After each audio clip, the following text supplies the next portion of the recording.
सो रहा है और जिन्वू के पास उसकी छोटी बहन जिन्हा का कॉल आता है और जिन्वू नींद में जैसे तैसे फोन उठाता है और फोन उठाते के साथ जिन्हा कहती है, क्या तुम अभी भी सो रहे हो और क्या तुम्हें टाइम का कोई अंदाजा भी है, क्योंकि आज पेरेंट टीचर मीटिंग है। ये सुनते ही जिन्वू उठकर बैठ जाता है और तैयार होकर जिन्हा के स्कूल पहुंच जाता है। लेकिन जिन्वू के लुक्स में जिन्हा इतना बदलाव देखकर कहती है, क्या तुम सही में मेरे भाई हो? जिन्वू कहता है, क्या मैं थोड़ा अजीब लग रहा हूँ?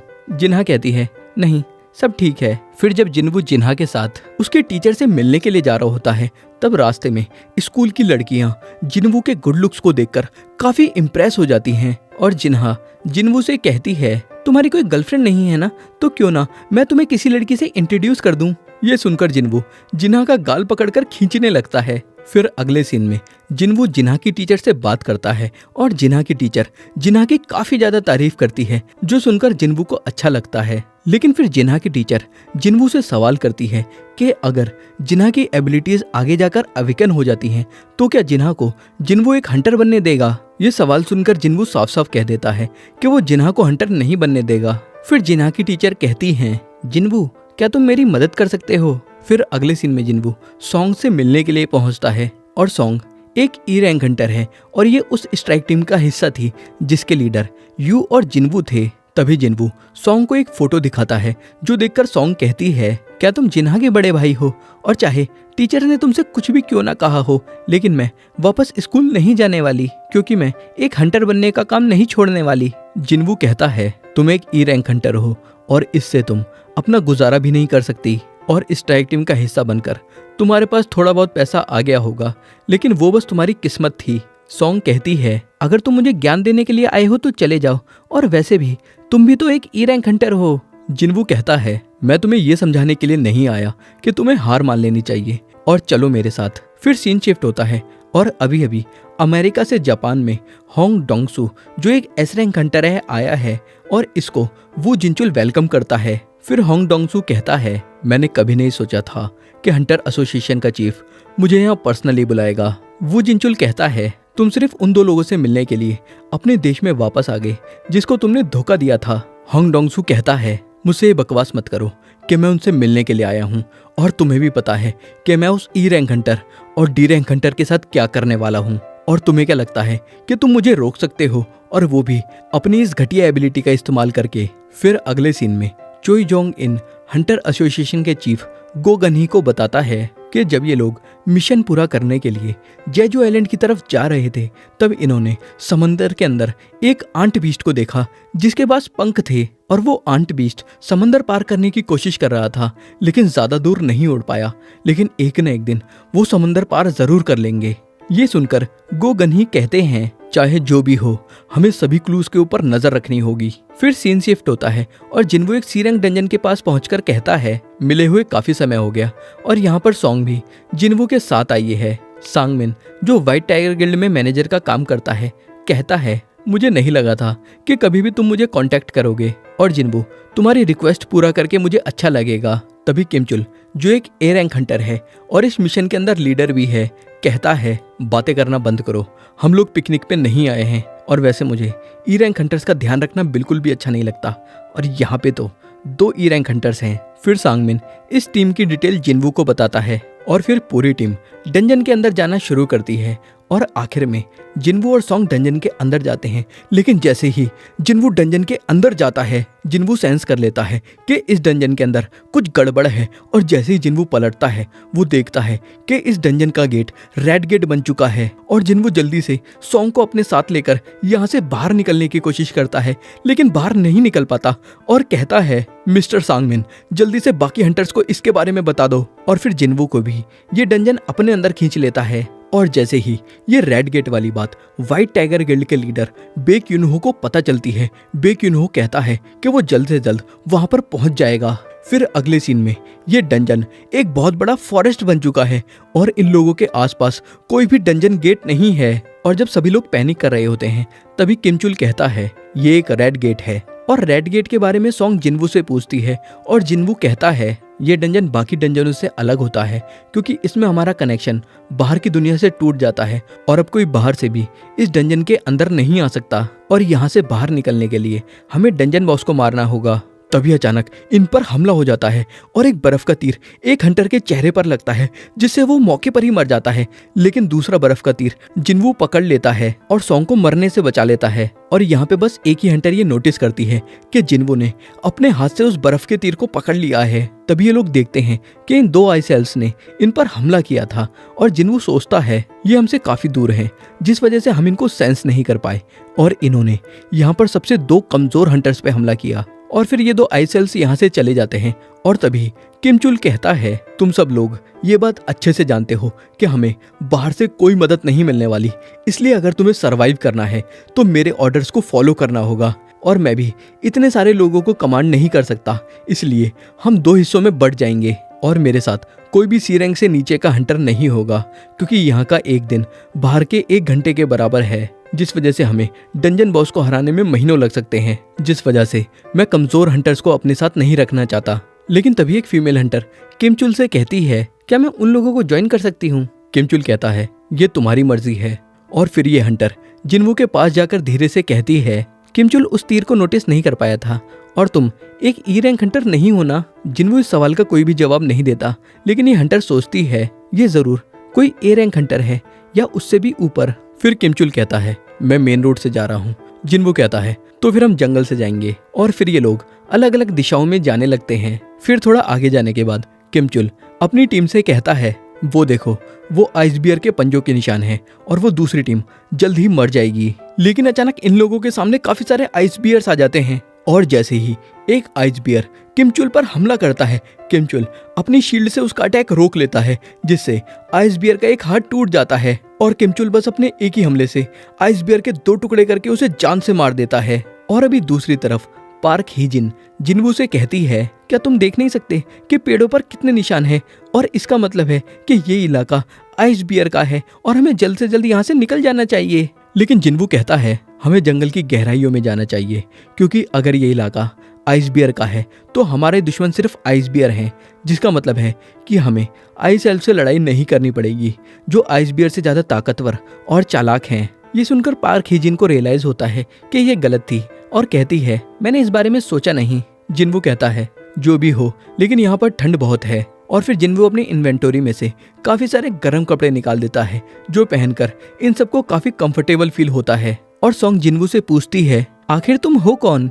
जिन्वू कहता है, मैं तुम्हें अपने साथ लाया हूँ, जिस वजह से तुम्हारी सुरक्षा करना मेरी जिम्मेदारी है, लेकिन बदले में तुम मुझसे कोई भी सवाल मत पूछना। और हाँ, तुम दोनों भी प्लीज मुझसे कोई सवाल मत पूछना और ना ही मुझसे किसी चीज की डिमांड करना। और अचानक यहाँ पे एक आइस बियर आ जाता है और जिन्वू अकेले ही उससे लड़ने का फैसला करता है। और अभी डंजन के बाहर बेक यूनहो पहुंच चुका है, लेकिन बेक यूनहो डंजन के अंदर नहीं घुस पा रहा, क्योंकि डंजन पूरी तरीके से सील है। फिर बेक यूनहो कहता है, और हम लोग अब बस किम चुल से ही उम्मीद कर सकते हैं। सांगमिन कहता है, हमारी स्ट्राइक टीम के अलावा 2 लोग और भी डंजन के अंदर गए थे और उनमें से एक संग जिन्वू है। बेक पूछता है, उसका रैंक क्या है? सांगमिन बताता है, उसका रैंक ई है, लेकिन मुझे ऐसा लगता है कि उसकी एबिलिटीज दोबारा रीअवेकन हुई हैं। लेकिन ये बात मुझे पक्का नहीं पता, क्योंकि उसने कुछ भी मुझसे सीधे सीधे नहीं कहा था। और तभी यहाँ पर होंग डोंगसू आ जाता है और कहता है, बेक, हमें मिले हुए काफी समय हो गया और मुझे उम्मीद नहीं थी कि तुम मुझे यहाँ पर मिलोगे। बेक कहता है, तुम मेरे इलाके में क्या कर रहे हो और क्या तुम्हें अभी अमेरिका में नहीं होना चाहिए था? डोंगसू हंसता है और कहता है, मैं तुमसे पूछना चाहता हूँ कि तुमने उस ई रैंक हंटर जिन्वू को गेट के अंदर क्यों जाने दिया, जबकि वो तुम्हारे गिल्ड का मेंबर भी नहीं था और मैं इतनी दूर से उससे मिलने के लिए आया था और ये एक रेड गेट निकला। वो जिनचुल सोचता है, जिन्वू तुम लकी हो, क्योंकि ये एक रेड गेट है, जिस वजह से डोंगसू तुमसे फाइट नहीं कर सकता, लेकिन तुम्हारा रेड गेट से जिंदा बाहर आना भी काफी मुश्किल है। और अभी डंजन के अंदर काफी सारे आइस बियर मरे पड़े हैं और जिन्वू ने अपने घूंसों से ही इन सब आइस बियर को जान से मारा है। और फिर ये लोग आइस बियर का मीट खाने लगते हैं, लेकिन जिन्वू मीट खाकर निकल चुका है बचे हुए आइस बियर से फाइट करने के लिए। और जिन्वू फिर आइस बियर्स को मारने के लिए अपनी शैडो आर्मी को समन करता है, जिसके बाद शैडो आर्मी और आइस बियर के झुंड की लड़ाई होती है और ये लगातार एक दूसरे को मारते जाते हैं। लेकिन इस लड़ाई में शैडो आर्मी आइस बियर्स पर भारी पड़ती है। लेकिन इस सब में जिन्वू का माना काफी रफ्तार से कम होता जा रहा है और फिर सारे आइस बियर्स के मरने के बाद आइस बियर्स का लीडर बाहर आता है और शैडो आर्मी को मारता जाता है और शैडो आर्मी के अटैक से आइस बियर्स के लीडर को कुछ नहीं होता और फिर एक काफी पावरफुल मैजिक अटैक से आइस बियर्स का लीडर बचे हुए शैडो आर्मी के सोल्जर्स को मार देता है और अब बस जिन्वू और शैडो आर्मी का कमांडर इग्रिस ही जिंदा बचा है और फिर जिन्वू इग्रिस को लड़ने का ऑर्डर देता है और फिर इग्रिस और आइस बियर की लड़ाई शुरू होती है और आइस बियर इग्रिस को छू भी नहीं पाता और इग्रिस लगातार आइस बियर को काटता जाता है और काट काट कर आइस बियर को अधमरा कर देता है। फिर आइस बियर इग्रिस पर मैजिक अटैक करने ही वाला होता है कि इग्रिस आइस बियर का सर धड़ से अलग कर देता है और इग्रिस की ऐसी कमाल की परफॉर्मेंस देखकर जिन्वू सोचता है इग्रिस ने अगर मेरे खिलाफ अपनी तलवार का इस्तेमाल किया होता तो मेरा इग्रिस के आगे कोई भी चांस नहीं था और मेरा लेवल अप होने के बावजूद भी इग्रिस मुझसे थोड़ा सा ही सही लेकिन ज्यादा ताकतवर है। और दूसरी तरफ किमचुल की टीम के ज्यादातर मेंबर्स मर चुके हैं और जैसे ही एक आइस एल्फ एक हंटर को मारकर काफी डरावने तरीके से स्माइल करता है तो किमचुल की हालत उसे देखकर खराब हो जाती है और वो डरकर चिल्लाने लगता है और अपनी जान बचाकर यहाँ से भागने लगता है। और यहाँ डंजन का बॉस भी खड़ा है जो किमचुल को भागते हुए देख रहा है और यहाँ अभी सारे आइस बियर्स को मारने के बाद जिन्वू अराइज कहकर इनमें से शैडो एक्सट्रैक्ट करके इन्हें अपने शैडो आर्मी का हिस्सा बना लेता है। और अभी डंजन के बाहर सांगमिन कहता है उन लोगों को डंजन के अंदर गए हुए 3 घंटे हो चुके हैं और इस हिसाब से वो लोग डंजन के अंदर 3 दिन गुजार चुके होंगे। ये सुनकर होंग डोंग सू कहता है मुझे लगता है कि जिन्वू अब तक मर चुका होगा और मैंने यहाँ आकर अपना टाइम वेस्ट किया। लेकिन एक सेकेंड, जिन्वू व्हाइट टाइगर गिल्ड का हिस्सा नहीं है तो फिर वो तुम्हारी असॉल्ट टीम के साथ गेट के अंदर क्यों गया? सांगमिन सिचुएशन संभालने के लिए कहता है वो मेरा दोस्त है और वो सी रैंक डंजन में जाना चाहता था इसलिए मैं उसे यहाँ पर ले आया। अगले ही पल डोंगसू सांगमिन का गला पकड़कर कहता है आखिर तुम मुझसे क्या छिपा रहे हो और मुझे नई चीजें पता करने में मजा आता है। तभी बेक्युनहो गुस्से में डोंगसू का हाथ पकड़ लेता है और कहता है इसको जाने दो।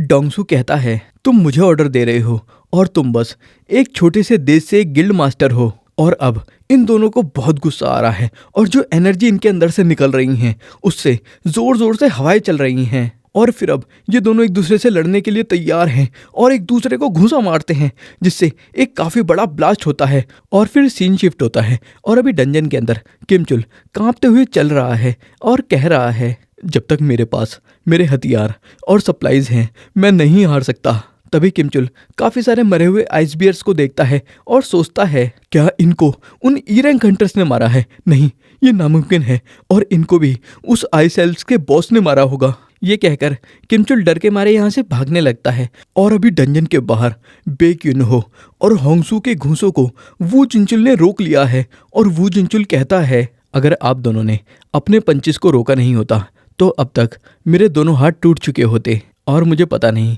कि आप जिन्वू पे शक क्यों कर रहे हैं क्योंकि मैंने खुद 2 महीने पहले जिन्वू का टेस्ट किया था और उसका सही में ई रैंक है। डोंगसू कहता है अगर ऐसा है तो जरूर मेरे भाई को यू ने मारा होगा। वो जिनचुल कहता है तो फिर आप जिन्वू के पीछे क्यों जा रहे हो? डोंगसू कहता है क्योंकि मुझे बस बहाना चाहिए था किसी को भी जान से मारने का। तभी डोंगसू के पास एक मैसेज आता है और डोंगसू इरिटेट होकर यहाँ से चला जाता है और वो जिनचुल भी डोंगसू के साथ यहाँ से चला जाता है। फिर सांगमिन सोचता है जितना मैं जिन्वू को जानता हूँ उस हिसाब से जिन्वू जरूर डंजन से जिंदा बाहर आ जाएगा। और अभी किमचुल इनको देख रहा है कि ये लोग आग जलाकर बैठे हुए हैं और इनके पास काफी सारा खाना भी है और ये देखकर किमचुल का दिमाग खराब हो जाता है और किमचुल चिल्लाते हुए इनकी तरफ दौड़ने लगता है जिससे ये तीनों डर जाते हैं और किमचुल फिर अपनी तलवार निकालता है इनको जान से मारने के लिए। तभी जिन्वू पीछे से आकर किमचुल के सर पे चांटा मारता है जिससे किमचुल दूर उड़ता हुआ जाता है और बेहोश हो जाता है। फिर जिन्वू कहता है तुमने अपने लोगों को मरवा दिया और तुम अपने साथ परेशानी भी लेकर आ गए और अब तुम लोग बाहर आ जाओ क्योंकि तुम लोग अपनी ताकतवर प्रेजेंस को ज्यादा देर छिपा नहीं सकते। फिर आइस एल्व्स जो इनविजिबल हो रखे थे सामने आने लगते हैं और आइस एल्व्स का बॉस जिसका नाम बरूका है कहता है इस सब कचरे के बीच आखिर कोई तो है जो काम का है। जिन्वू कहता है तुम ये सब क्या बकवास कर रहे हो? बरूका कहता है ये काफी सरप्राइजिंग है क्योंकि बच्चे तुम हमारी भाषा समझ सकते हो। ये सुनकर जिन्वू भी थोड़ा हैरान हो जाता है कि जिन्वू इनकी भाषा समझ सकता है, लेकिन फिर जिन्वू को ऐसा लगता है कि जिन्वू ये सब सिस्टम की वजह से कर पा रहा है। और फिर बरूका कहता है, इसने हमें बताया था कि इंसानों के बीच कोई एक्सपर्ट है और ये तुमसे मुकाबला करना चाहता है। और फिर पलक झपकते ही जिन्वू इसका सर धड़ से अलग कर देता है, जो देखकर बरूका कहता है, इंटरेस्टिंग।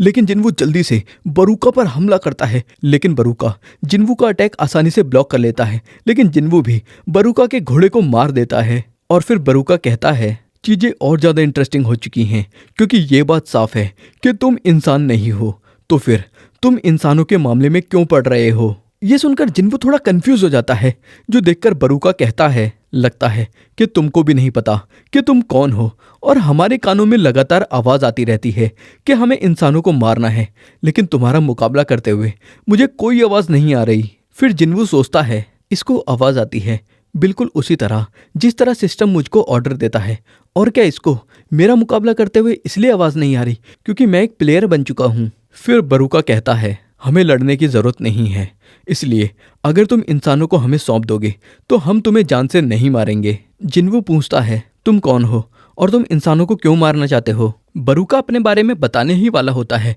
लेकिन अचानक बरूका के अंदर एक गिलिच आता है और फिर बरूका अपनी बात दोहराता है, अगर तुम इंसानों को हमें सौंप दोगे तो हम तुम्हें जान से नहीं मारेंगे। जिन्वू को ये चीज़ अजीब लगती है कि ये अपनी बात को दोबारा दोहरा रहा है, और फिर जिन्वू इंसानों को सौंपने से मना कर देता है। और बरूका कहता है, क्या तुम हमें अपना दुश्मन बनाना चाहते हो।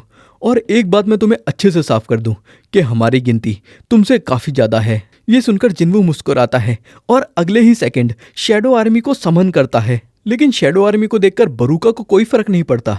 और फिर बरूका कहता है, इस सब का कोई फायदा नहीं होने वाला।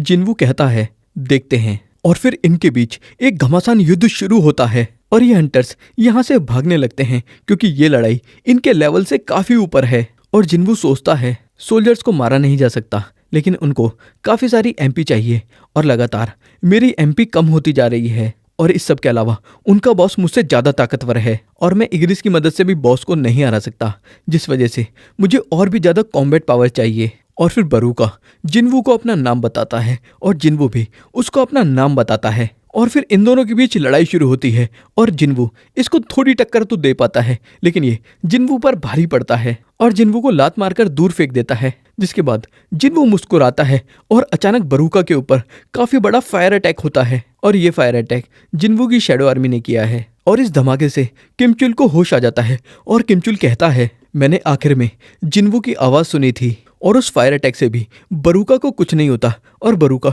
जिन्वू को मारने के लिए जिन्वू की तरफ दौड़ता है और पीछे से किमचुल जिन्वू को मारने के लिए जिन्वू की तरफ दौड़ रहा है। और इग्रिस अचानक यहाँ आकर बर्फ हवा में उड़ा देता है और जल्दी से किमचुल को जान से मार देता है। और जिन्वू भी जल्दी से अराइज कहकर किमचुल को अपनी शैडो आर्मी का हिस्सा बना लेता है। और किमचुल फिर बरूका पर हमला करता है, जिसे ब्लॉक करने के बावजूद भी बरूका काफ़ी पीछे हट जाता है। फिर जिन्वू कहता है, आज से तुमको आयरन के नाम से जाना जाएगा। और अभी ये तीनों पेड़ के पीछे छिपकर पूरी लड़ाई देख रहे हैं। और फिर बरूका जिन्वू और इग्रिस को एक साथ हमला करने के लिए कहता है, जिसके बाद इग्रिस और जिन्वू बरूका के ऊपर हमला करते जाते हैं, लेकिन फिर भी बरूका लगातार इनके ऊपर भारी पड़ता है। लेकिन जैसे ही आयरन पीछे से दहाड़ता है, बरूका कहता है, सबसे पहले मैं तुमको मारूंगा। और बरूका फिर एक जोरदार हमला करता है आयरन पर, लेकिन जिन्वू भी मौका देखकर पीछे से बरूका पर हमला करता है, लेकिन बरूका भी कोई भी जरूरी ऑर्गन डैमेज नहीं होने देता। और फिर कहता है, तुम मुझको कुछ ज़्यादा ही अंडर एस्टिमेट कर रहे हो। जिन्वू कहता है, नहीं, तुम सही में काफ़ी ताकतवर हो, लेकिन तुम्हारे आदमी कमज़ोर हैं। और फिर बरूका देखता है कि शैडो आर्मी ने बरूका के सारे लोगों को मार दिया है, जिसके बाद बरूका को और भी बहुत ज़्यादा गुस्सा आ जाता है। और बरूका कहता है, जैसे ही तुम मर जाओगे वैसे ही तुम्हारे लोग भी गायब हो जाएंगे। फिर बरूका जिन्वू को मारने के लिए जिन्वू की तरफ दौड़ता है और जिन्वू बरूका के ऊपर अपना खंजर फेंकता है। बरूका डॉज करता है और फिर जिन्वू अपनी एबिलिटी से अपना खंजर अपनी तरफ खींचता है और बरूका के जिन्वू के सामने होने की वजह से खंजर सीधा बरूका की तरफ आता है। और जिन्वू के खंजर से बचने के लिए बरूका अपने खंजर से उसके खंजर को रोकता है, लेकिन इसमें बरूका का खंजर टूट जाता है और जिन्वू जल्दी से अपने पीछे आयरन को समन करता है और आयरन फिर बरूका को पकड़ लेता है और काफ़ी सारे जादूगर एक साथ बरूका पर फायर अटैक करते हैं, जिससे काफी बड़ा विस्फोट होता है। लेकिन इस आग के अंदर से बरूका निकलता है और बहुत गुस्से में कहता है, तुम काफी अच्छे से लड़े, लेकिन अब मैं तुम सबको जान से मार दूंगा। लेकिन अचानक जिन्वू अपने गायब होने के स्किल की वजह से बरूका के पेट में चाकू घुसा देता है और कहता है, ये सब पहले से ही डिसाइडेड था। बरूका कहता है, ये लड़ाई खत्म नहीं हुई है। और अचानक आयरन पीछे से आता है और एक ही हिट में बरूका को जान से मार देता है। लेकिन आयरन को गुस्सा थोड़ा ज्यादा आता है, जिस वजह से आयरन लगातार बरूका की मरी हुई बॉडी को भी पीटता जाता है। फिर जिन्वू आयरन को रोकता है और इन तीनों को बताता है कि इसने डंजन बॉस को हरा दिया है और ये सब खत्म हो चुका है, जो सुनकर इन तीनों को बहुत अच्छा लगता है। और फिर यहाँ बाहर निकलने का गेट भी आ जाता है और डंजन के बाहर सांगमिन बेक युनहो से कहता है, डंजन के हिसाब से उन्हें 1 हफ्ता हो चुका है और हम यहाँ पर सब कुछ संभाल लेंगे, इसलिए अगर आप चाहें तो जा सकते हैं। बेक कहता है, मेरे गिल्ड के मेंबर अंदर फंसे हुए हैं, इसलिए मैं ऐसे ही नहीं जा सकता और मैं सुबह होने तक यहाँ इंतजार करूंगा। तभी ये रेड गेट ब्लू कलर का हो जाता है और इन्हें कुछ लोगों की परछाई दिखती है और बेक युनहो को ऐसा लगता है कि किमचुल जरूर बच गया होगा। और फिर सबके बाहर आ जाने के बाद जब गेट बंद हो जाता है तो बेक युनहो काफी हैरान हो जाता है, क्योंकि किमचुल बाहर नहीं आया और सिर्फ लो रैंक हंटर्स ही बाहर आए हैं। फिर जब जिन्वू जाने लगता है तब बेक जिन्वू के कंधे पर हाथ रख के कहता है, प्लीज रुक जाओ और क्या मैं तुमसे बात कर सकता हूँ। जिन्वू बेक का हाथ हटाता है और कहता है, मैं थका हुआ हूँ और तुम्हें जो पूछना है अपने गिल्ड मेंबर से पूछो। ये सुनकर बेक युनहो को गुस्सा आ जाता है और बेक दोबारा जिन्वू का कंधा पकड़कर कहता है, इस घटना में मेरे गिल्ड के 6 मेंबर्स गायब हैं और उनका इंचार्ज होने के तौर पर मुझे तुमसे कुछ सवाल पूछने हैं। जिन्वू कहता है, तुम्हारी बात सही है, लेकिन क्या मैंने तुम्हारे 2 मेंबर्स की जान नहीं बचाई? और इंचार्ज होने के तौर पर क्या तुम्हें पहले मुझे शुक्रिया नहीं कहना चाहिए? यह सुनकर बेक का गुस्सा शांत हो जाता है और बेक जिन्वू से माफी मांगता है और जिन्वू अपनी गाड़ी में बैठकर यहाँ से निकल जाता है। फिर बेक हीजिन से पूछता है, आखिर जिन्वू के साथ दिक्कत क्या है और वो इतने गुस्से में क्यों था? हीजिन कहती है, मुझे भी ठीक से नहीं पता, लेकिन बॉस को हराने के बाद से उसका थोड़ा मूड खराब है। फिर बेक सांगमिन से कहता है, कैसे भी करके जिन्वू को अपने गिल्ड का हिस्सा बनाओ। फिर अगले सीन में जिन्वू सॉन्ग को उसके घर छोड़ देता है और सॉन्ग आज जो भी हुआ उसके लिए जिन्वू को शुक्रिया कहती है। लेकिन फिर जिन्वू जाते हुए सोचने लगता है, आज का दिन बेकार गया, क्योंकि वो मुझसे काफी ज्यादा ताकतवर था, जिस वजह से मैं उसे अपनी शैडो आर्मी का हिस्सा नहीं बना पाया और वहां से बस मुझे ये चीज काम की मिली। फिर जिन्वू घर पहुंचने के बाद सोचता है कि आज तीसरी बार है कि जिन्वू ने किसी इंसान को जान से मारा है। और फिर अब अगली सुबह यू जिन्वू के घर पर आया है और कहता है, चलो मिशन पर चलते हैं। जिन्वू ज्यादा इंटरेस्टेड नहीं है, लेकिन फिर भी कहता है ठीक है, और हमें रास्ते में किसी और को भी लेना है। और फिर ये लोग सॉन्ग को भी पिकअप कर लेते हैं। लेकिन जिस तरीके से सॉन्ग और जिन्वू बातें कर रहे होते हैं कि रात को क्या हुआ, तो उससे यू को ऐसा लगता है कि इन दोनों ने रात एक साथ बिताई है। और फिर यू कहता है, आपको पता है ना कि सॉन्ग एक माइनर है? जिन्वू कहता है, हाँ तो क्या हो गया?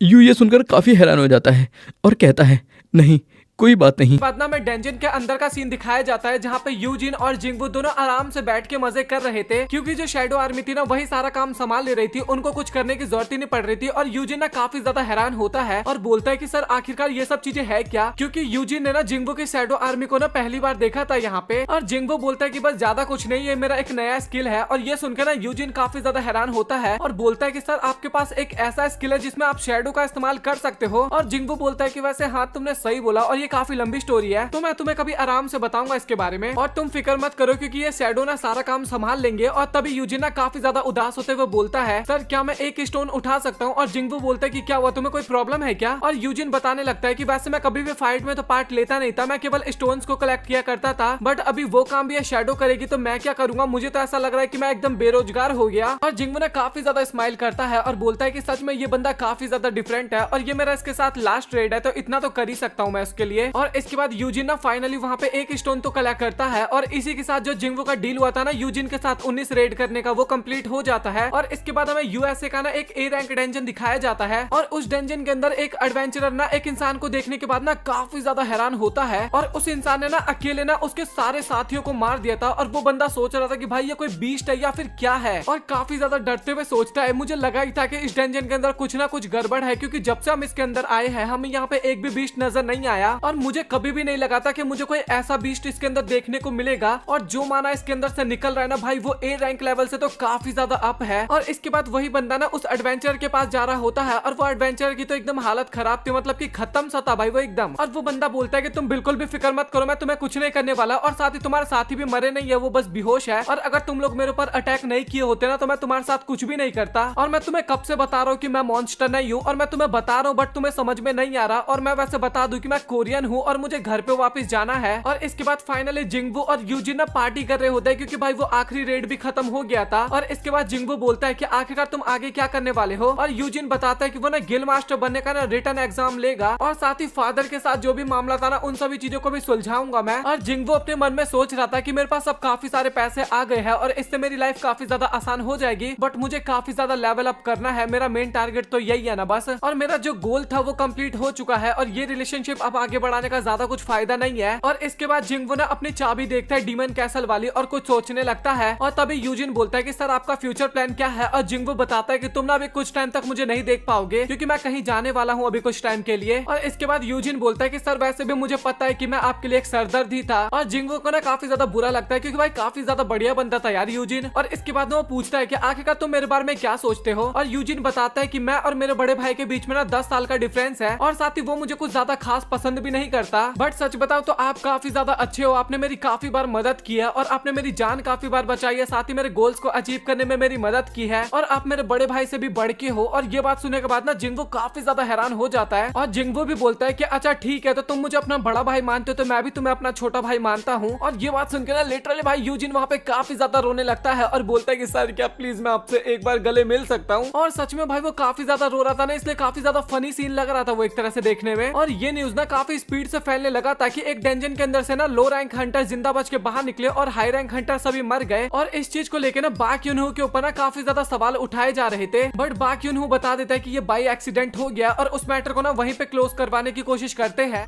इसके बाद हमें बाक यूनहू दिखाया जाता है जो कि आराम से बैठा होता है, काफी ज्यादा थक चुका था वो। और तभी उसके पास ना मिन ब्यून का कॉल आता है और वो ना अभी जापान में था इस टाइम पे। और वो बताता है कि काफी बड़ी खबर आई है एक, और वो बताता है कि कुछ दिनों पहले जापान से ना किसी ने कोरिया हंटर एसोसिएशन पे कॉल किया था। और बाक यूनहू बोलता है कि कॉल करने का रीजन था, और वो बंदा बोलता है कि आप विश्वास नहीं करोगे, टॉपिक था जेजू आइलैंड। और जेजू आइलैंड का नाम सुनने के बाद ना बाक यूनहू काफी ज्यादा हैरान हो जाता है। और जेजू आइलैंड पे ना 4 साल पहले ना एक एस रैंक का ना डेंजन गेट खुला था और वो गेट सच में काफी ज्यादा पावरफुल था। 4 साल पहले ना इस डेंजन को ना क्लियर करने का कोशिश किया गया था, लेकिन कोरियर गवर्नमेंट ना काफी गंदी तरीके से फेल हो गई और उनको ना गिव अप करना पड़ा था उस काम से। और वहाँ पे ना काफी सारे एंट मॉन्स्टर थे और मिंग बियोन और बाक यूनहू भी ना वहाँ पे मरते मरते बचे थे एक तरह से। और मिंग बियोन बताने लगता है कि वो एंट्स ना काफी ज्यादा अपग्रेड हो गए हैं और वो ना एक कंट्री से उड़ के ना दूसरी कंट्री में ना ट्रेवल कर सकते हैं अब। और उन एंट्स में से ना एक एंट की बॉडी ना अभी हाल फिलहाल में ना जापान के एक आइलैंड के पास पाया गया है और उस एंट में से ना पंख एकदम साफ दिखाई दे रहे थे। और ये सुनने के बाद ना लिटरली भाई बाक यूनहू काफी ज्यादा हैरान हो जाता है। और इसके बाद हमें जिंगबू का घर दिखाया जाता है जहाँ पे एकदम रेडी होके जा रहा होता है। और तभी उसकी बहन बोलते है कि कहाँ जा रहे हो और तुम किसी लड़की के साथ जा रहे हो ना। और जिंगबू बोलता है कि ऐसी बात नहीं है, मैं अपने दोस्त के साथ ट्रिप पे जा रहा हूँ और शायद मुझे आने में ना 1 हफ्ता लग सकता है। और इसके बाद जिंगबू ना फाइनली उसी लोकेशन पे पहुंचता है। और पिछली बार जब जिंगबू इस गेट के अंदर गया था ना तो उसका लेवल 20 था और अभी उसका लेवल है 67 के करीब था अराउंड। और इसके बाद फाइनली जिंगबू चाबी की मदद से ना दरवाजा खोलता है और अंदर जाने के बाद जिंगबू नोटिस करता है कि वहाँ पे ना एक भी मॉन्स्टर नहीं था फिलहाल तो। और तभी जिंगबू के सामने ना एक नोटिफिकेशन आता है और वहाँ पे लिखा हुआ था कि जिंगबू को ना 10,000 डीमन सोल्स कलेक्ट करने थे। और क्विस्ट को कंप्लीट करने के बाद ना जिंगबू को ना रिवॉर्ड भी काफी ज्यादा काफी बढ़िया मिलने वाले थे। और जिंगबू को ना इतना समझ में आ जाता है कि इस क्वेस्ट का ना रिवॉर्ड काफी ज्यादा अच्छा है, तो मतलब कि डेंजन भी काफी ज्यादा खतरनाक होने वाला है, मतलब कि मॉन्स्टर काफी ज्यादा पावरफुल आने वाले हैं। और इसके बाद जिंगबू को ना एक और दरवाजा दिखाई देता है और जैसे वो उसके अंदर जाता है ना तो भाई वो काफी ज्यादा हैरान हो जाता है क्योंकि ना एक शहर टाइप था और पूरे शहर में ना आग लगा हुआ था। और वो सोच रहा था कि मैं कभी भी नहीं सोचा था कि मुझे कोई ऐसी जगह भी मिलेगी। और जिंगबू सोचने लगता है कि मुझे ना 10,000 डीमन सोल कलेक्ट करने हैं, तो इसका मतलब यहाँ पे काफी सारे मॉन्स्टर होने वाले हैं। और जिंगबू बोलता है कि मुझे नहीं लगता कि मैं इसको ना 1 हफ्ते में कंप्लीट भी कर पाऊंगा। और इसके बाद लिटरली भाई जिंगबू के सामने ना काफी ज्यादा मॉन्स्टर आने लगते हैं। और इसके बाद जिंगबू भी ना वेट नहीं करता भाई, वो सीधा बैटल करने के लिए चला जाता है। और इसके बाद जिंगबू ना एक एक करके ना काफी सारे मॉन्स्टर को मारने लगता है और वो बोलता भी है कि लगता है मेरी मेहनत ना उतनी ज्यादा भी बर्बाद नहीं गई, मतलब कि काफी बढ़िया हो गया हूँ मैं। और इसके बाद हमें यूजिन का सीन दिखाया जाता है जो कि एकदम रेडी था और अपना लाइसेंस और अपना एक्सपीरियंस रिकॉर्ड भी लेके गया होता है। और वो ना अपने फादर के पास गया था और बोलता है कि फादर, आपको पता है कि किसी अजनबी को गिल मास्टर बनाना काफी ज्यादा रिस्की का काम है, तो मैं चाहता हूँ कि आप ना मुझे अपना गिल मास्टर बना दे। और इसके बाद ना यूजिन के फादर ना एक बंदे से यूजिन को मिलवाते हैं और इसका नाम ना वॉन होता है और साथ ही ना ये व्हाइट टाइगर गिल का ना एक मेंबर था। और इसके बाद यूजिन के फादर ना वो रेड गेट वाली घटना के बारे में बताने लगते हैं और वो बंदा बोलने लगता है कि उस रेड गेट के अंदर ना एक लड़की के साथ ना जिंगबू भी इन्वॉल्व था। और ये सुन के ना यूजिन ना काफी ज्यादा हैरान हो जाता है और तभी उसको लड़की का भी नाम पता लगता है जो कि सॉन्ग ही होता है। मतलब कि यूजिन को तो पहले ही पता था बट अभी उसको पता लगता है और वो बंदा बताता है कि जिंगबू के कारण ना हम सभी उस डंजन से बाहर निकल पाए। और तभी यूजिन बोलता है कि आगे बताने की जरूरत नहीं है और मैं अकेला नहीं हूँ जिसको जिंगबू के सीक्रेट के बारे में पता है और भी लोगों को पता है इसके बारे में, इसका मतलब। और तभी हमें पता लगता है कि व्हाइट टाइगर गिल भी ना जिंगबू के बारे में ना थोड़ा सीक्रेट रखना चाहते थे। और इसके बाद ना यूजिन के फादर ना यूजिन की भी चड्डी उतार देते हैं और बताते हैं कि तुमने जितने भी अभी डंजन के अंदर गए हो ना, तुम्हारे साथ सभी में जिंगबू भी गया था तुम्हारे साथ और तुम्हारी कामयाबी के पीछे ना जिंगबू का बहुत ही बड़ा हाथ है। और उसके फादर बोलता है कि शायद तुम ना मेरे पास गलत दिन आए हो। और यूजिन ना काफी ज्यादा उदास हो जाता है और सोचता है कि अब उसका कुछ नहीं हो सकता और फिर से उसका भाई उससे काफी ज्यादा आगे निकल जाएगा। तभी यूजिन बोलता है कि मुझे पता है कि कोई अधिकार नहीं बनता, लेकिन फिर भी मैं चाहता हूँ कि आप मुझे गिल मास्टर बनाए। और उसके डैड बोलते हैं कि अच्छा ठीक है। और ये सुन के ना यूजिन काफी ज्यादा हैरान होता है और तभी डैड बोलते हैं कि मैं तुम्हें गिल मास्टर बना दूंगा बट तुम्हें जिंगबू को ना हमारी टीम में लेके आना होगा। और तभी यूजिन बोलता है कि अच्छा ठीक है फादर, मैं इसके ऊपर ट्राई जरूर करूंगा। और हमें पता लगता है कि यूजिन के फादर ने ना और भी एस रैंक हंटर से अप्रोच किया था, जैसे कि चा जो कि सोलो लेवलिंग की मेरी क्रश है और मिंग व्यूंग के साथ भी, बट दोनों ने ना रिजेक्ट कर दिया उसके ऑफर को। और जेजू आइलैंड फेल करने के बाद ना मिंग व्यूंग ने ना हंटर की जॉब ना एक तरह से क्विट ही कर दी, वो ना के बराबर ही काम करता है। और यूजिन के फादर को ना अभी जेजू आइलैंड के ना अपडेट के बारे में भी पता था कि एंट मॉन्स्टर के पंख भी आने लगे थे। और इसके बाद हमें जिंगबू का सीन दिखाया जाता है जिसने ना अभी तक ना केवल 10,000 में से ना 309 ही डीमंस को मारा था, मतलब कि अभी तो उसको काफी ज्यादा डीमंस को मारने हैं। और जिंगबू बता रहा होता है कि अभी तक उसने जितने मॉन्स्टर को मारा ना वो ज्यादा पावरफुल नहीं थे, बट उसको ना काफी अच्छे खासे ना एक्सपीरियंस पॉइंट मिल गए। मतलब कि रियल वर्ल्ड के डंजन के अंदर एंटर करने की तुलना में ना जो चाबी वाले डंजन होते हैं ना, इसके अंदर ना ज्यादा एक्सपी पॉइंट मिलते हैं। जिंगबू को वो ज्यादा जल्दी लेवल अप करता है इसके अंदर। और जिंगबू बोल रहा होता है कि मुझे ना काफी ज्यादा पावरफुल बनना है, क्योंकि जब मैं बाक्यूनहो से मिला था तो मुझे पता चल गया था कि मेरी पावर ना उसके बराबर होगा लगभग, लेकिन मुझे उससे भी ज्यादा ताकतवर बनना है। और इसके बाद जिंगबू को ना सेकंड फ्लोर पे जाना था और वो ना आइस बियर के ना लीडर को बुलाता है और वो लिटरली भाई काफी ज्यादा बड़ा होता है। और इसके बाद जिंगबू ना उसका नाम ना टैंक दे देता है और इसके बाद जिंगबू उसके ऊपर बैठ के ना आगे बढ़ने लगता है और कुछ मॉन्स्टर आते हैं जिसको ना काफी आसानी से ना टैंक ही मार देता है। और जिंगबू को ना एक सर्कल दिखाई देता है और उसी सर्कल की मदद से ना वो सेकंड फ्लोर पे पहुंच सकता था और उसकी तरफ वो जाने लगता है। और इसके बाद ना हमें हंटर ब्यूरो का सीन दिखाया जाता है और वहाँ पे ना वही हंटर को कैदी बना के रखा गया था जो कि उस डंजन के अंदर उस सोल्जर्स को मार रहा था। और उन लोगों को ना ये समझ में नहीं आता कि एक कोरियन हंटर अमेरिका में क्या कर रहा है और वो भी एक डंजन के अंदर। और वो बंदा कह रहा था कि वो 10 साल से ना उस डंजन के अंदर फंसा हुआ था और अचानक से वो यहाँ पे आ गया इसके बाद। और सभी लोगों को लग रहा था कि वो एक मैजिकल बीस्ट है और उसके अंदर इंसान की यादें हैं और ये चीज ना काफी ज्यादा रिस्की हो सकता था। इस कारण वहाँ पे ना एक एस रैंक हंटर को भी बुलाया जाता है और वो हंटर ना कोरिया भी जानता था। और वो हंटर और कोई नहीं, आप लोगों ने गैस कर लिया होगा, डोंगसुक ही होता है। और डोंगसुक जिंगबू को नहीं मार पाता ना, इस कारण ना वो काफी ज्यादा गुस्से में होता है। और इसके बाद हमें जिंगबू का सीन दिखाया जाता है जहाँ पे वो सोच रहा था कि शायद यहाँ पे ना 100 फ्लोर्स हो सकते हैं और सभी का ना थीम एकदम अलग अलग है। और इसके बाद ना काफी सारे मॉन्स्टर को मारने लगता है और इसी तरीके से करते करते ना जिंगबू ना टोटल 27 फ्लोर को क्लियर कर देता है। और इसी के साथ तो काफी सारे मॉन्स्टर को ना काफी आसानी से मारते जा रहा था और उसका कमांडर टच वाला जो पावर होता है ना वो लेवल अप भी कर चुका था, स्किल्स मतलब की। और लगभग जिंगबू ने ना 2000 के करीब सोल्स को कलेक्ट कर लिया था। और इसी के साथ करते करते ना जिंगबू ना 50वां फ्लोर तक भी क्लियर कर देता है और काफी इजीली वो सभी मॉन्स्टर को मारे जा रहा था। बट जो 50वां फ्लोर होता है ना वो एक बॉस लेवल फ्लोर होता है और वहाँ पे ना काफी अच्छे खासे मॉन्स्टर थे और उनका ना एक बॉस भी था जो कि काफी ज्यादा बड़ा था। और इसके बाद तभी जिंगबू ना अपनी शैडो आर्मी को बुलाता है और जितने भी चेले चपाटी थे ना वो उनको मारने के लिए बोलता है और जिंगबू खुद ना बॉस से लड़ने के लिए जाता है। और इग्रिस और बाकी सोल्जर्स ना काफी आसानी से ना उन डीमंस को मारे जा रहे थे और इग्रिस और बाकी लोगों की परफॉर्मेंस देख के ना जिंगबू को भी काफी ज्यादा अच्छा लग रहा था। और इसके बाद हमें बॉस मॉन्स्टर दिखाया जाता है जो कि अभी तक आराम से बैठा हुआ था, लेकिन अचानक से ना वो वहां से गायब हो जाता है और वो ना जिंगबू की शैडो सोल्जर्स के पास पहुंच गया था। और सच में उस बंदे की ना स्पीड काफी ज्यादा होती है, उनको पता भी नहीं चला था कि वो वहां पे कब पहुंच गया। और वो जो बॉस मॉन्स्टर होता है ना सच में भाई काफी ज्यादा पावरफुल होता है, वो ना इग्रिस को भी काफी आसानी से हरा रहा था। और इसके बाद जिंगबू जो होता है ना वो भी उस मॉन्स्टर को मारने के लिए जाने लगता है और इसके बाद जिंगबू जाता है और सीधा उस बॉस मॉन्स्टर के पेट में ना एक काफी तगड़ा वाला पंच मारता है। और वो इतना तगड़ा पंच था ना कि वहां पे ना थोड़ा भूकंप की तरह फील आने लगा था।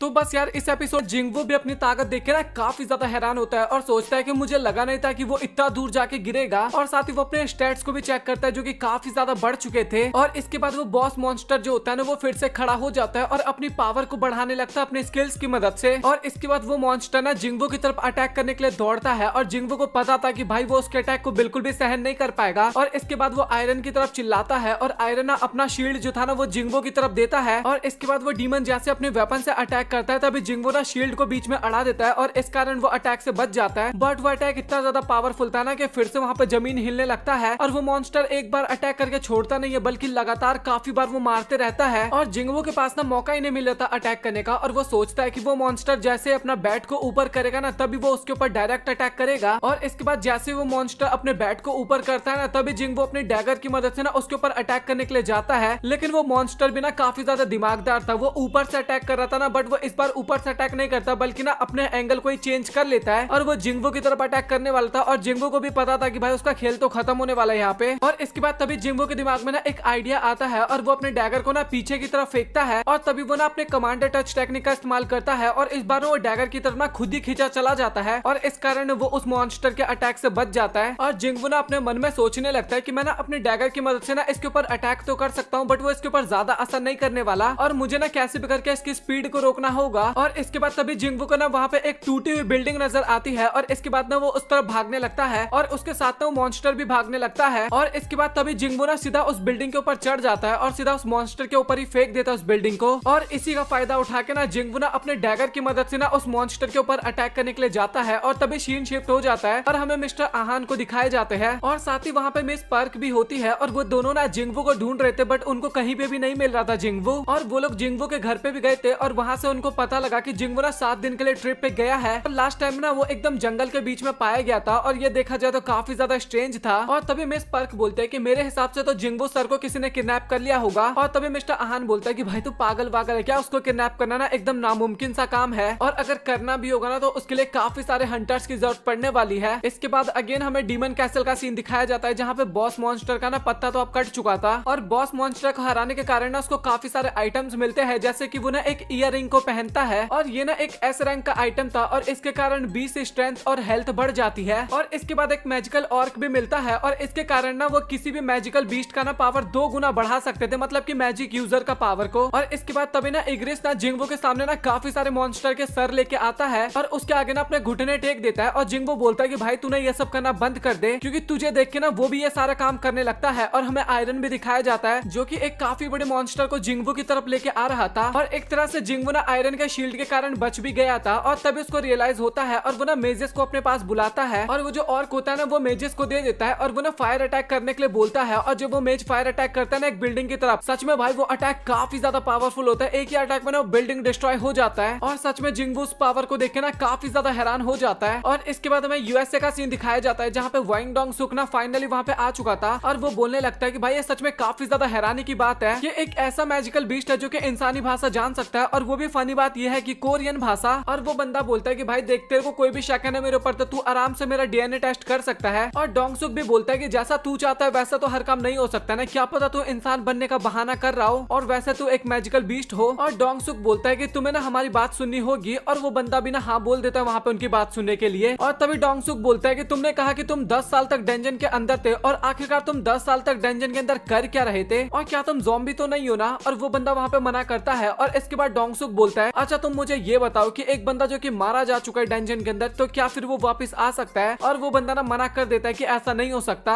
और इसके बाद तभी वो बंदा बोलता है कि अच्छा मुझे ये बताओ कि तुम्हें मैजिकल बीस्ट के बारे में कितना पता है। और डोंगसुक ना वहाँ पे चुप हो जाता है और तभी डोंगसुक बोलता है कि अच्छा तुम ये कहना चाह रहे हो कि तुम्हें हमसे ज्यादा पता है मैजिकल बीस्ट के बारे में। और इसके बाद तभी वो बंदा बोलने लगता है कि डेंजन्स गेट और मैजिकल बीस्ट ये सभी ना एक प्लान का पार्ट है और अभी हाल फिलहाल में ना कुछ काफी खतरनाक लोग अपनी गहरी नींद से जाग चुके हैं और वो ना इस दुनिया को काफी आसानी से डिस्ट्रॉय कर देंगे। और डोंगसुक बोलता है कि भाई तू कहना क्या चाहता है और आखिरकार कौन हमारी दुनिया को खत्म कर देगा। और वो बंदा ना ये सब चीजें बताने से ना मना कर देता है। और तभी डोंगसुक बोलता है कि अच्छा तुम हमें यहाँ पे बचाने के लिए आए हो बट तुम ये नहीं बताओगे कि आखिरकार तुम हमें किस चीज से बचाओगे और तुम्हें पता है ना कि यहाँ पे काफी सारे खतरनाक हंटर्स है। और तभी वो बंदा बोलता है कि वो सभी हंटर्स ना उसके आगे कुछ भी नहीं है और सच बताओ ना तो तुझे मेरी बात सुननी चाहिए क्योंकि तू काफी ज्यादा पावरफुल है। और इसके बाद डोंगसुक ना उस बंदे की प्रोफाइल को चेक करने लगता है और इस बंदे का नाम ना संग इल वॉल होता है। और डोंग सुक को ना वहाँ पे एक चीज समझ में नहीं आती कि ये बंदा 10 साल तक डेंजन के अंदर था, लेकिन उसके बाद भी आखिरकार इसकी उम्र क्यों नहीं बढ़ी। और डोंग सुक बोलता है कि वैसे तेरा एक्सपीरियंस देख के इतना तो पता लगता है कि भाई तू काफी बढ़िया बंदा है, और अगर तू एक हंटर होता ना तो अभी तू काफी ज्यादा रिच भी होता। और इसके बाद डोंग सुक ना जैसे उनके बच्चों का नाम देखता है ना, लिटरली भाई काफी ज्यादा हैरान हो जाता है। और तभी डोंग सुक बोलता है कि क्या तुझे तेरी बेटी का नाम याद है? और तभी वो बंदा बोलता है कि मेरी बेटी का नाम संग जिन्हा है। और इसके बाद डोंग सुक उसके बेटे का नाम पूछता है, और ये तो आपको पता ही होगा जिसका नाम होता है सांग जिंगवू। तो आप लोगों को पता चल गया होगा कि ये बंदा कौन है। हाँ, हमारे मेन कैरेक्टर का पिताजी है ये, और ये भाई बहुत फाड़ू कैरेक्टर है, आगे जाके आपको अच्छे से पता लगेगा। और इसके बाद डोंग सुक ना वहाँ पे स्माइल करता है, और वो बंदा बोलता है कि आखिरकार क्या हुआ। और तभी डोंग सुक बोलता है कि मैंने तुझे पहले ही बोला था ना कि मैं सवाल पूछूंगा और तू केवल जवाब देगा। और इसके बाद वो बंदा जो होता है ना वो भी अपनी पावर्स को ना काफी ज्यादा रिलीज करने लगता है, मतलब कि और वो बंदा बोलता है कि मुझे ना अभी के अभी जवाब चाहिए, और अगर तू मुझे नहीं बताया ना क्या हुआ तो मैं तुझे तब तक मारूंगा जब तक तू अपने आप ही सब कुछ ना उगल दे। और इसके बाद डोंग सुक ना सभी को बता देता है कि ये ना एक मैजिकल बीस्ट है, और वो ना सभी को वहां से निकलने के लिए बोलता है क्योंकि काफी जल्दी अटैक करने वाला है। और इसके बाद डोंग सुक बोलता है कि मैं ना तेरे बेटे से मिलने के लिए कोरिया गया था, और मुझे वहां पे पता लगा वो तो टैब बोल चुका है। और ये सुन के ना डैड काफी ज्यादा हैरान हो जाते हैं, और डोंग सुक बोलता है कि लगता है मुझे तुझे भी वहीं पे भेजना होगा। और इसके बाद अगेन हमें डीमन कैसल का सीन दिखाया जाता है, और जिंगवू ना अगले फ्लोर पे आ चुका था, और वहां पे ना काफी सारी अनडेड आर्मी थी, और साथ ही उनका कैप्टन भी था। और इसके बाद जिंगवू भी अपनी शैडो आर्मी को बुलाता है, और इसके बाद अगेन वहां पे दोनों आर्मी के बीच में बैटल स्टार्ट हो जाती है। और जिंगवू की जो शैडो आर्मी थी ना वो अनडेड आर्मी के आगे ना काफी ज्यादा पावरफुल थी, और ये चीज देखने के बाद ना अनडेड आर्मी काफी ज्यादा हैरान हो जाता है, मतलब कि उनका कैप्टन काफी ज्यादा हैरान हो जाता है। और तभी जिंगवू बोलता है कि क्या हुआ, तुझे क्या लगा था हम काफी ज्यादा कमजोर है, और चल फिर अब मैं तेरा भी काम खत्म कर देता हूँ। और इसके बाद वो डैगर लेके ना सीधा उस बंदे की तरफ जाता है, मतलब कि कैप्टन की तरफ, और वो उस मॉन्स्टर के बॉस को ना सिर्फ एक ही अटैक में वहाँ पे खत्म कर देता है। और इसके बाद अगेन वहाँ पे जिंगवू को ना काफी ज्यादा रिवॉर्ड मिलता है, और जिनमें ना 2 लेवल अप होता है, और ये काफी ज्यादा बढ़िया चीज था। और जिंगवू ने ना वहाँ पे काफी सारे अनडेड को मारा था, और एकदम पहाड़ खड़ा हो गया था, और वो ना वहीं पे बैठ जाता है। और वो चाहता था कि ना वो यहाँ पे ना किसी को ना एक्सट्रैक्ट कर ले, मतलब कि अपनी शैडो आर्मी का पार्ट बना ले, बट वो ऐसा नहीं कर पा रहा था। और जिंगवू को ना समझ में नहीं आता कि आखिरकार वो शैडो को एक्सट्रैक्ट क्यों नहीं कर पा रहा। और तभी जिंगवू को ना डीमन मोनार्च का ना एक नेकलेस मिलता है, और उसको एक्टिवेट करने के लिए ना जिंगवू को ईयर रिंग भी पहनना था। और इसके बाद जिंगवू ना ईयर रिंग भी पहनता है और नेकलेस भी पहनता है, और इसके बाद ना दोनों चीजें ना एक्टिवेट हो जाती है वहाँ पे। और वहाँ पे ना एक स्पॉट और खाली था, और ये दोनों चीज ना बॉस लेवल पे ही मिला था। और जिंगवू को पता चल जाता है कि उसको ना एक और बॉस को हराना होगा इसके बाद। और जिंगवू सोच रहा था कि अगर उसको ना इन तीनों को कंप्लीट करना है तो एक और बॉस को हराना होगा, बट एक तरह से देखा जाए तो उसने तो इस डंजन को ऑलरेडी क्लियर कर दिया, मतलब कि 10,000 डीमन सोल्स कलेक्ट करने थे ना वो उसने कर दिया है। और जिंगवू भी सोचने लगता है कि मुझे नहीं लगता कि मैं और भी ऊपर जा सकता हूँ, मतलब कि और भी लोगों को हरा सकता हूँ। वो अपने लिमिट तक पहुंच गया था एक तरह से। और इसके बाद उसको काफी सारे आइटम्स फिर से मिलने लगते हैं, और इसके बाद जिंगवू ना अपना पहला रिवॉर्ड को एक्सेप्ट करता है, और उसका ना आइटम शॉप जो होता है ना वो ओपन हो जाता है। और जिंगवू सोचता है कि क्या मुझे कोई महंगा आइटम लेना चाहिए, ये ना उसके लड़ाई में भी काफी ज्यादा काम आने वाला था, बट डंजन के अंदर ना उसको काफी सारे आइटम्स मिलते रहते हैं, और साथ ही ये शॉप भी ना बार बार अपग्रेड होने लगता है। और जिंगवू ना काफी बड़ी सोच में पड़ जाता है इसके बाद। और काफी सोचने के बाद ना जिंगवू ना एक लूट बॉक्स चुनता है, ये कर्स लूट बॉक्स होता है। और ये लूट बॉक्स ना 2 प्रकार के होते हैं। एक बार और जिंगवू को इससे पहले मिला था, और उसने दोबारा ट्राई किया था इस चीज को लेने का, बट वो नहीं ले पाया था, और अगेन इसको इस बार मौका मिला लेने का। और पहले लूट बॉक्स में ना उसको डीमन कैसल की चाबी मिली थी, और इसके बाद फाइनली जिंगवू ना उस बॉक्स को खोलता है, और लिटरली वहाँ पे एक और चाबी मिलती है उसे, और उस चाबी का ना वहाँ पे कोई भी इंफॉर्मेशन नहीं था। और इसके बाद उस चाबी को ना वो अपने इन्वेंट्री में रख देता है, और इसके बाद वो दूसरे रिवॉर्ड को एक्सेप्ट करता है, और उसके स्टेट्स ना 20+ हो जाते हैं। और इसके बाद वो थर्ड रिवॉर्ड को चूज करता है, और इसके बाद अचानक से ना एक पेपर की तरह कुछ आ जाता है जिंगवू के सामने, और इसका नाम हॉली वाटर ऑफ लाइफ था। और इसके बाद हमें अगेन यूएसए का हंटर एसोसिएशन का बिल्डिंग दिखाया जाता है, जहाँ पे भाई काफी तगड़ी वाली आग लगी हुई थी। यहाँ पे हमें पता लगता है कि 2 हंटर, काफी पावरफुल हंटर ना एक दूसरे के साथ बैटल कर रहे थे, और इस कारण इस बिल्डिंग की ऐसी हालत हो गई थी, और एक इंसान की हालत ना काफी ज्यादा खराब थी वहाँ पे, और वो बंदा और कोई नहीं वांग डोंग सुक होता है। और लिटरली ये चीज एकदम ऑब्वियस भी था देखा जाए तो। और जिंगवू के डैड कितने ज्यादा पावरफुल है ये चीजें आपको पता होगी अगर आपने काफी आगे का मांगा पढ़ रखा होगा तो। और इसके बाद ना हमें जिंगवू की मदर का सीन दिखाया जाता है, और जिंगवू ना वहाँ पे अपनी मदर से मिलने के लिए आया था। और गाइज एक शॉर्ट सा इन्फॉर्मेशन मुझे आप लोगों को देना था। डिस्क्रिप्शन में ना आपको 2 चैनल के लिंक मिलेंगे, वो दोनों चैनल मेरे ही है, और दोनों चैनल पे ना मैं ऑन गोइंग जो एनिमेज होता है ना मैं उनको एक्सप्लेन करता हूँ। तो आप सभी से रिक्वेस्ट है कि एक बार प्लीज आप चैनल को चेकआउट कर लेना, और अगर आपको वो वीडियो पसंद आए तो वीडियो को लाइक करके चैनल को सब्सक्राइब भी कर लेना, क्योंकि उस चैनल पे ना मैं काफी डिफरेंट तरह के ना काफी सारे एनिमेज को एक्सप्लेन करता हूँ, और दोनों पे ना ऑन गोइंग एनिमे होने वाले हैं, दोनों पे डिफरेंट एनिमे होने वाले हैं। तो प्लीज आप एक बार चेकआउट कर लेना, और जो भी आपका फेवरेट एनिमे हो कमेंट सेक्शन में बता देना, और रिक्वेस्ट है कि चैनल को सब्सक्राइब आप लोग कर ही लेना। तो अब टॉपिक पे आते हैं। और इसके बाद जिंगवू ना वही आइटम को बाहर निकालता है, मतलब कि वही हॉली वाटर वाला, और साथ ही ये ना एस रैंक का होता है और लिटरली इस चीज की मदद से ना किसी भी बीमारी को ना चंद मिनटों में ना ठीक किया जा सकता था। जिंगवू सोचता है कि इस हॉली वाटर की वजह से मैं अपनी मदर की लाइफ को ठीक कर सकता हूँ, बट प्रॉब्लम की बात ये थी कि इसको बनाने में ना 3 आइटम की जरूरत पड़ने वाली थी। पहला था वर्ल्ड ट्री का फ्रेगमेंट और वो तो जिंगवू को मिल चुका था, और दूसरा था स्प्रिंग वाटर जो कि अनडेड आर्मी के बॉस को मारने के बाद मिला था, और लास्ट आइटम था purified blood of the demon king. और जिंगवू सोचता है कि शायद ये ना डीमन कैसल का ना फाइनल बॉस हो सकता है। और जिंगवू अपने मन ही मन सोचता है कि एक हफ्ते के अंदर ना उसका लेवल काफी ज्यादा अप हो गया और वो एक ऐसे रैंक हंटर से भी ज्यादा पावरफुल बन चुका है। और वो बोलता है कि मदर आप बस थोड़ा टाइम और वेट करो बस। और इसके बाद हमें कोरिया हंटर एसोसिएशन का सीन दिखाया जाता है, और जो बंदे थे ना वो न्यूज में देख रहे थे अभी यूएसए में जो घटना घटी थी ना उसी चीज के बारे में। और तभी ना वहाँ पे एक बंदा आता है और वो ना हंटर का एग्जाम ना दोबारा देना चाहता था। और स्टार्टिंग में तो सभी लोग ना उसको इग्नोर कर रहे थे, बट वो जैसे ही एप्लीकेशन पे उसका नाम देखते ना बंदे का, भाई सभी लोग एकदम दंग रह जाते हैं। और इसके बाद वो बंदा ना तुरंत बाक्यूनहो के पास कॉल लगाता है और वो बोलता है कि आपने रिसेंटली जिस हंटर के बारे में हमें बताया था वो यहीं पे है, और वो ना हंटर का एग्जाम ना दोबारा देना चाहता है। और जिंगवू अपने रैंक को बढ़ाने के लिए ना हंटर का एग्जाम ना दोबारा देना चाहता था।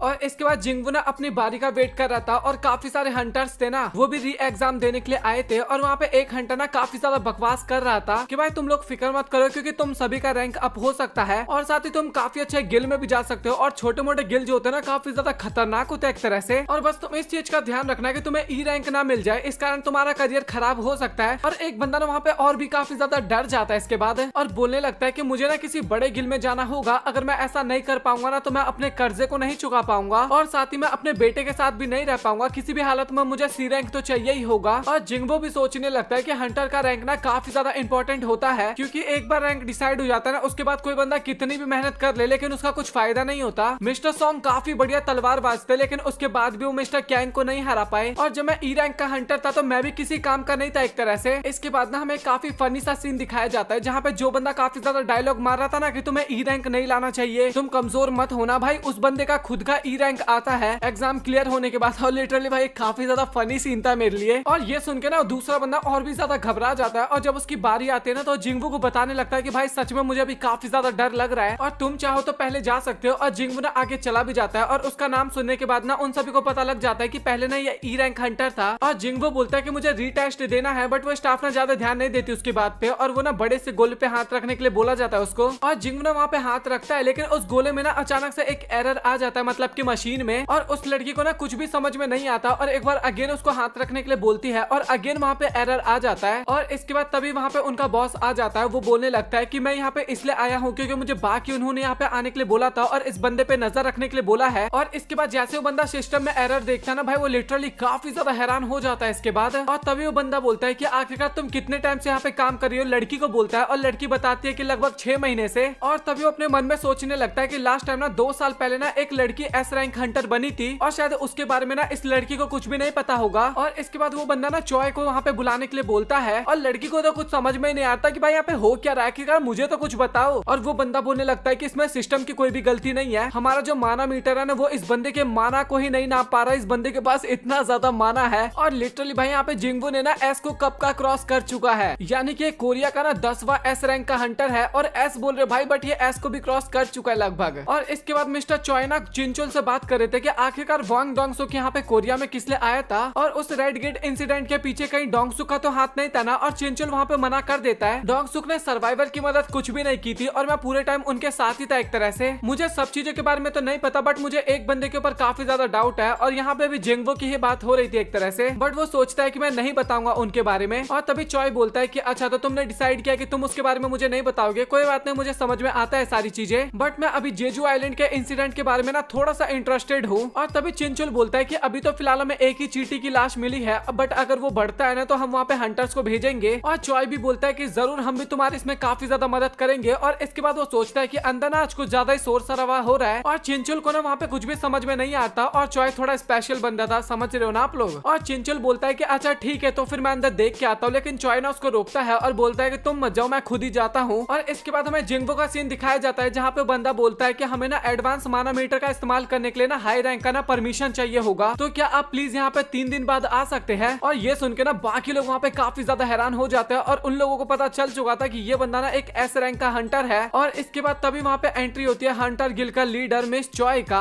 और इसके बाद चॉय अंदर आता है और चॉय को देखने के बाद ना सभी लोग वहाँ पे काफी ज्यादा हैरान हो जाते हैं और उनको समझ में नहीं आता कि आखिरकार चॉय यहाँ पे क्यों आए हैं। और जिंगवू चॉय को देखने के बाद सोचता है कि अच्छा ये है चॉय, और मैंने सुना है कि फायर मैजिक एक्सपर्ट है और साथ ही काफी ज्यादा पावरफुल भी है। और जैसे चिंचुल को पता लगता है ना कि जिंगवू एस रैंक का हंटर बन चुका, भाई लिटरली वो काफी ज्यादा हैरान होता है इस बात पे। और तभी चॉय बोलता है कि कोरिया का 10वां एस रैंक हंटर ये है, और ये एस रैंक हंटर है या फिर नहीं मीटर से देखने की तो कोई जरूरत ही नहीं पड़ रही है। एक तरह से इसके ऑरा से ही पता लगता है कि सच में काफी ज्यादा पावरफुल है। और तभी चॉय बताता है कि मेरा नाम चॉय है और मैं हंटर गिल का लीडर हूँ, और अगर आप किसी गिल में नहीं है तो क्या हम थोड़ी देर बात कर सकते हैं। जिनवू बोलता है कि मुझे माफ करना बट मेरे पास अभी बिल्कुल भी टाइम नहीं है। और भाई ये बात सुनने के बाद ना सभी लोग वहाँ पे काफी ज्यादा हैरान हो जाते हैं। और जिनवू सोचता है कि अभी 3 दिन है मेरे टेस्ट के लिए, और इन 3 दिन में ना मैं काफी कुछ कर सकता हूँ। और सबसे पहले तो मुझे उस डंजन को क्लियर करना होगा, मतलब कि डीमन कैसल वाले को, और उस पोशन को कंप्लीट करना होगा। और जिनवू के जाने के बाद ना चॉय बोलते हैं चिमचुल को कि मैंने कुछ गलत बोल दिया था क्या, और मुझे ना और भी ज्यादा ट्राई करना चाहिए था। और मुझे सच में उसको देख के तो फील हो रहा है कि वो काफी ज्यादा काबिल है, और हमें ना उसको अपने टीम में रिक्रूट करना होगा। इससे हमारे पास 3 एस रैंक हंटर हो जाएंगे और सच में हम काफी ज्यादा पावरफुल इसके बाद हो जाएंगे। और तभी वहाँ पे अचानक से ना बाक यूनहू आता है, और बाक यूनहू चॉय को देखता है और चॉय बाक यूनहू को देखता है। और चॉय सोचता है कि व्हाइट टाइगर गिल तो काफी ज्यादा दूर है और वो यहाँ पे हाफता हुआ आया है, मतलब कि वो काफी जल्दबाजी में यहाँ पे आया है, मतलब कि इसको जिनवू के बारे में सब कुछ पता था। और रेड गेट की जो भी बातें थी वो सारी इसका मतलब सच है, वो जिनवू ही बंदा था सीक्रेट हंटर। और वैसे तो उसे देखते ही मुझे पता चल गया था। और इसके बाद जिनवू ना अगेन डीमन कैसल वाले डेंजर में जाने वाला था, और उससे पहले वो अपनी मदर से मिलने के लिए आया था। और उसकी मदर को जो बीमारी था ना वो डेंजन ओपन होने के बाद हुआ, और इस बीमारी के अंदर ना केवल इंसान सोते ही रहता है, कभी जागता ही नहीं है। और अभी जिनवू के पास ना एक मौका था अपनी मदर को बचाने का, और वो जा रहा होता है, लेकिन तभी वहाँ पे चिंचुल आ जाता है। और तभी चिंचुल वहाँ पे बोलता है कि डबल डेंजन के दौरान आप ही ने उन सभी बीस्ट को मारा था ना, और मुझे ऐसा लगता था कि मेरी आंखें अच्छी है बट आपने मुझे गलत साबित कर दिया वहाँ पे भी। और तभी जिंगवू बोलता है कि मुझे लगता है ना कि हम दोनों कुछ ज्यादा ही मिलते हैं। और चिंचुल भी बोलता है कि मेरा काम भी ना हंटरों के ऊपर नजर रखने का है, और मैं वही कर रहा हूँ। और सच बताऊं तो मैं तुम्हारे आगे कुछ भी नहीं कर सकता क्योंकि तुम एस रैंक के हंटर हो। और तभी वो बोलता है कि मैं ना आपसे किसी को मिलवाना चाहता हूँ हंटर एसोसिएशन के चेयरमैन से, और वो ना खुद ही आपसे मिलना चाहते हैं एक तरह से। और चेयरमैन से मिलने के बाद ना चेयरमैन सबसे पहले अपना इंट्रोडक्शन देता है, और जिनवू बिना वहाँ पे चुपचाप बैठ जाता है। और जिनवू को ना चेयरमैन का ऑरा ना एकदम साफ नजर आ रहा था। उनकी एज ना 80 साल थी, लेकिन उसके बाद भी भाई वो काफी ज्यादा दमदार लग रहे थे देखने में, मतलब कि ऑरा से भी फील हो रहा था एक तरह से। और सबसे मजेदार बात तो ये थी कि भाई चेयरमैन भी एस रैंक का हंटर था, कोई खैरात में नहीं मिली थी उसको चेयरमैन की पोस्ट। और चेयरमैन भी उसको बधाइयां देता है एस रैंक का हंटर बनने के लिए। और जिनवू बोलता है कि अभी तक तो मैं बना ही नहीं क्योंकि मैंने टेस्ट तो दिया ही नहीं है। और चेयरमैन बोलता है कि ज्यादा टेस्ट ना मैटर नहीं करता तुम्हारे लिए, और मशीन ना कभी भी एस रैंक के हंटर को नाप ही नहीं सकता,